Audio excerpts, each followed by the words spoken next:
Welcome to Confessions of a Fitness Professional. I'm your Fit Pro, Andra Anderson, and if you're watching this, you might notice I am wearing pink.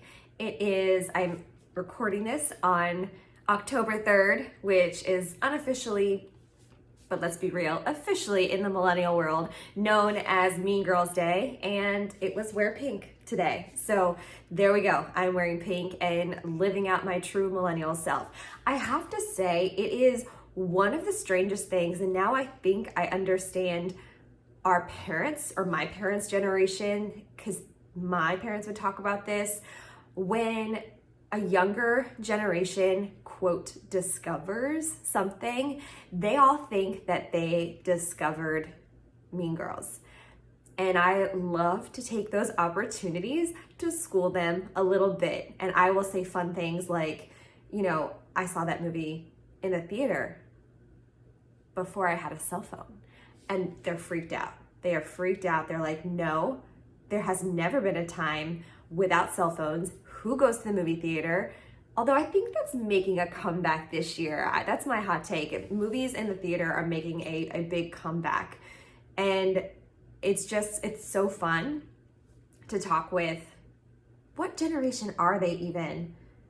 The students that are currently in high school. Is it like Generation A? Because they're not Z. They're like the next generation. There's a solid 20 years between me and them. So it's really entertaining, and they're kind of just like, okay, Miss Anderson, whatever. We got it. You're old. Cool. So funny. But now I think I appreciate what my parent generation went through when we all thought we discovered Bob Dylan and we discovered all these great bands from the 60s and 70s, when they were like, cool, I listened to that on a record player. One song on that record player, and you had to flip it over for the other side if you were lucky. So here's to you. I get it now. Totally unrelated. I've been thinking a lot about today's confession. It's something that I didn't really plan to happen, but I have been using this phrase or some combination of this phrase in a wide variety of different situations and capacities. So I'm really living lately the idea of my boundaries. I feel like I've been talking about boundaries since I first started getting into the blogging world back in, 2009, I think is when I started my very first blog. If anybody's out there, Chestertown Fit for Life. That was my first iteration of the blog. I talked a lot about boundaries and alignment, and originally talked about balance, switched to alignment, and now it's all about boundaries. And while I think I've had a good sense of boundaries, like I know what I like and I know what I do not like, it's been a learning process to understand how to say no and how to mean it and how to say no without feeling guilty about that answer. I think I would create the boundary and I would say no, and then I would feel really badly about saying no. And sometimes I would even do this thing where I would go back and be like, just kidding, I'll do it. And I think when you're first starting off in your profession, it doesn't necessarily have to be the fitness profession, although this was absolutely true of me as a new fit professional.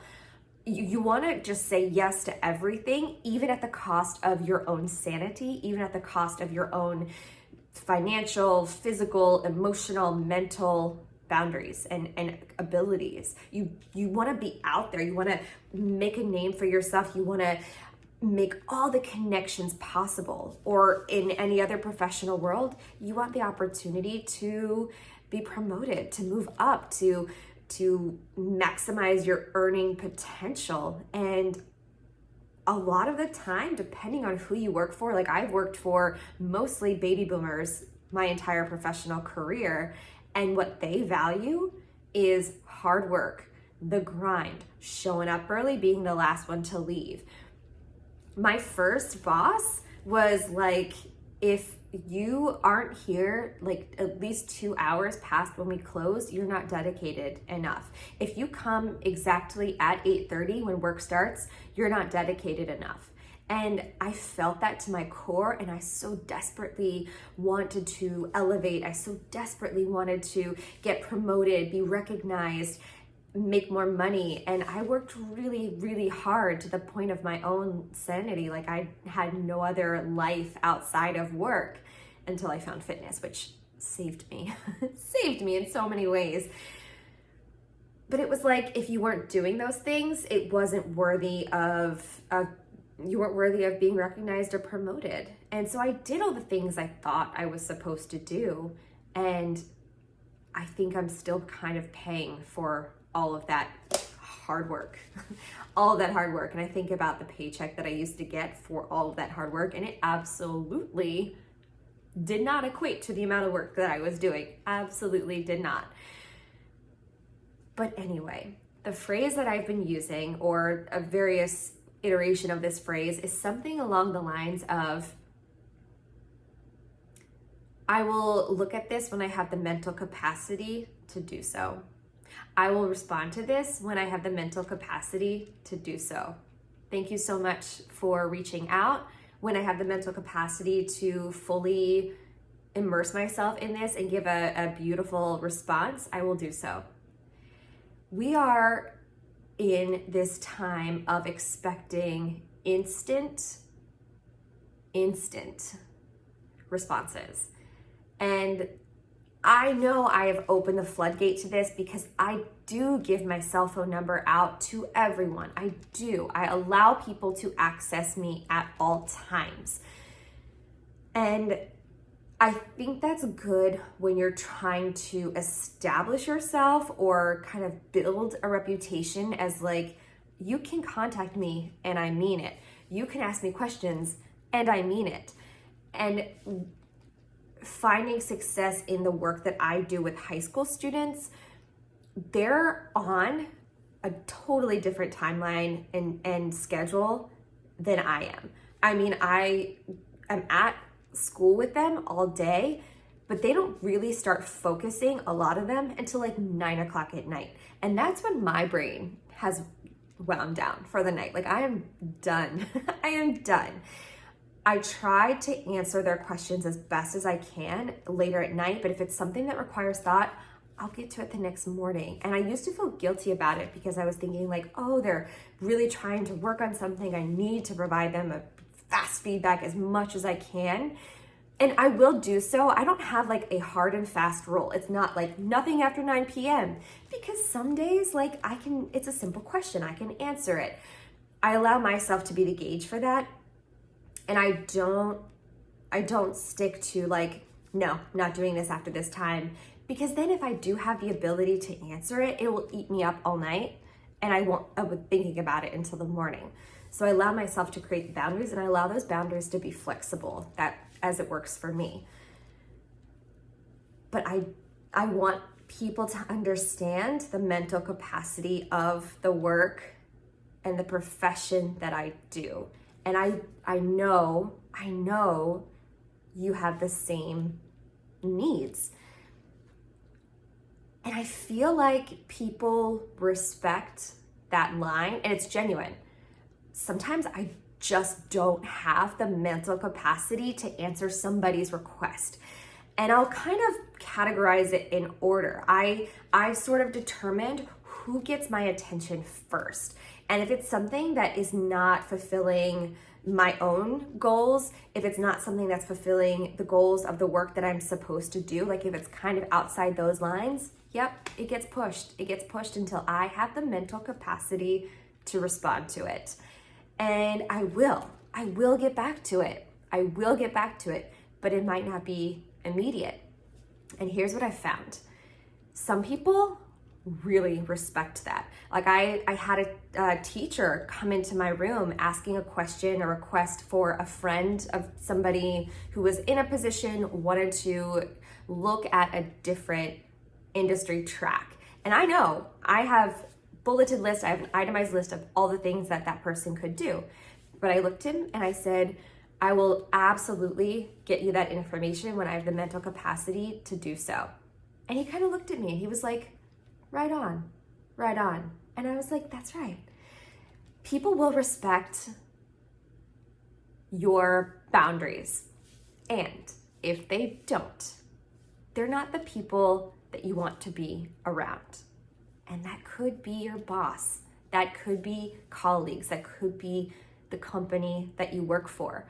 People only get their feathers ruffled by an answer like that when they are literally taking advantage of you. And I've been able to make that distinction. And I will now adjust my response time and adjust my responses accordingly. Those who respect me, those who respect my boundaries, and those who respect my professional capacity, I'm probably gonna get back to them first. They're gonna go at the top of that later list. Those who are like, no, I need it now. It is 6:30 p.m. on a Sunday and I need this information absolutely right now. No. If you needed it, you probably would have planned ahead and figured out a time to get to me in a normal working day, which is defined by you if you're working for that person. So it's been kind of liberating to have that boundary and to have that line and that response to people.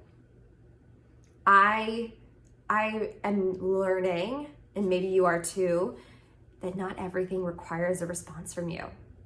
I used to get so beat up if I did not respond back to somebody, a text or an email. Like I had to get back to everybody. That was my thought. Like you have to be nice. You have to be thought of as nice. I don't need to or want to be thought of as nice. I need to and want to be thought of as competent, authentic, professional. None of those things are nice. Nice is, in my book, being your ability to be taken advantage of. Nice, as defined by others, is your ability to be taken advantage of. I don't need to be nice. I don't need to be rude. I mean, I'm not going to go out and be rude either. I don't think nice and rude are polar opposites. I think you can be rude. I don't think you should be rude. I don't think you should be rude. I've probably been rude to people in my line of work. I probably have, absolutely. You just have bad days, you have off days. But I don't want to go out of my way to be rude to somebody because that's not professional and that's not what I'm trying to be. I'm trying to be competent, professional, and authentic. And understanding how I want to be perceived and how I would like to put myself out into the world has helped develop those boundaries and has helped me develop that response time. I've left things unread. I've left things unanswered. I have, and I'm not going to feel badly about it. I am not going to respond to you if you're asking me to do something well outside the purview of what is written in my job description. I'm not going to do it. I have gotten to the point where I will sometimes just say, yeah, sure, and then just not do it. That's okay. That's okay. I think it's important to really understand how you want to put yourself out there, how you want to be perceived, and to really figure out your boundaries and what's important to you. Not everything is going to be important to you. You're not going to jive with everything. You're not going to be able to handle the load of everything. And here's the best part of that. It's allowed to change. Your boundaries are flexible, determined by you. Because at the end of the day, I have spent too many, and you probably have too many days completely stressed out by a request that was made by somebody else. Usually the way it ends up is like it didn't even matter. I've been stressed out by a task that's been placed on me that has nothing to do with my job, only to get there and find out that somebody else already did it, or it wasn't actually that important and that person was just absolutely stressed in the moment and just pulling for anything that they could. So now I don't treat those requests as stress for me. If you're stressed coming to me for something that you're expected to do or that others have expected you to do, that's not my problem. That's your problem. And I'm not going to be rude. Like, if I have the mental capacity, I'll help you. But I'll give you a good example.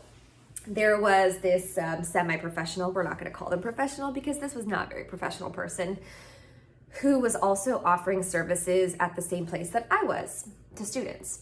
And this person was having a bad day, was running late, and I don't know their schedule. I don't know their deal. I don't know what they're supposed to be doing because that's not my job. They called me, oh my gosh, could you please go tell these 3 people things and then go set up a table for me? And I was like, no, I can't. I actually have a job that I'm doing. I'm not just sitting here waiting for a request from somebody else. And that person had the audacity to complain to one of my colleagues that I wasn't helpful and I was not nice and I didn't like them. I mean, yeah, I wasn't helpful in that situation. I wasn't nice in that situation, and I didn't like them in that situation. That actually was really true. That was really true. And you know what? It didn't bother me. It didn't bother me because your stress for something that is unrelated to my goals and what I'm doing, yeah, I don't need to help you. I have no need to help you. And I realized that it's good to be kind to people, and it's expected for a female, especially a female, to be nice and help people out. But you know what? If it's going to be at the expense of my own mental capacity, I'm not doing it. I'm not doing it. Now, does that mean that I won't ever do a favor for somebody? Of course I'll do favors for people if it's in my mental capacity to do so that day. But I have been in a situation where I'm the only one that can handle something, and I'm the only one working on something, and nobody else has helped me. And no, that is not a good excuse or reason not to help other people, but I know it can be done. I know that individuals can do things on their own. And sometimes your stress response is just to reach out to the closest person that you think is nice to ask them to do your job, their job for you. Their job for them. How about that? So all of that to kind of say, at the end of the day, no one is looking out for you. Only you are doing that. No one, not even your best friend, not even your really awesome boss who is super chill, not even your partner is looking out for you the way that you have the ability to look out for yourself. So you do need to create those boundaries, and you do need to keep hold to them. And you should allow those boundaries to be flexible, and you should allow those boundaries to change based on what your current mental capacity is. It might change throughout the year. Like, I have a little more of a flexible schedule in the summer, so I have more opportunity to help and to do other things, and I will do that. But when fall comes around, I have so many programs and events and so many students, and I have so many classes and things to keep track of that I really can't help others in that season. And that's okay. That's okay. You shouldn't feel guilty about that. You might feel guilty about it at first if you're so used to people pleasing and helping others, but I'm here to tell you it's okay. You don't have to feel badly about it. You can outgrow feeling guilty about not helping people all the time. All the time. Now, again, I'm not saying to be rude. And I really think defining those words. So for myself, it's being professional, it's being authentic, and it's being seen as competent. Those are the things I really value as a professional. I encourage you to discover or determine your 3 words as a professional, and that will help you figure out what your mental capacity is. It helps you align with all of the goals that you have, and it helps you keep real to yourself and keep yourself first. Because again, no one else is going to put you first the way that you put yourself first. No one's really going to look out for you the way that you are able to look out for yourself. So that's a heavy confession for the day, but it really has helped me with my workload. It's helped me with my stress level. Like, I have not been overly stressed. I've had stressful moments, but I haven't had stressful days or weeks like in the way that I used to. And a lot of stress comes from the expectations that others place on you. A lot of stress comes from the work that others expect you or ask you to do, not usually from things that you have originated yourself. Although I am known to create stressful situations for myself. Like, example, yesterday I worked a 17-hour workday because I decided that I would host 4 college representatives for my students and then spend the entire afternoon and evening at a program that my company hosted. So it was a very long day, but I have a better compass for what deserves my time and my energy, and I'm not afraid to use it. I'm not afraid to let it guide me and let it guide how I allow others to treat me. So take that for what it's worth, but I just absolutely have been loving sharing. I will get to that when I have the mental capacity to do so, or I'm happy to assist you when I have the mental capacity to do so. And mean it. And mean it. Always be true to your word. That's this week's confession. Would love to know if you make use of that phrase, or if you have something similar that you like to use to hold tight to your boundaries and stay authentic to yourself. Take care of yourself. Bye.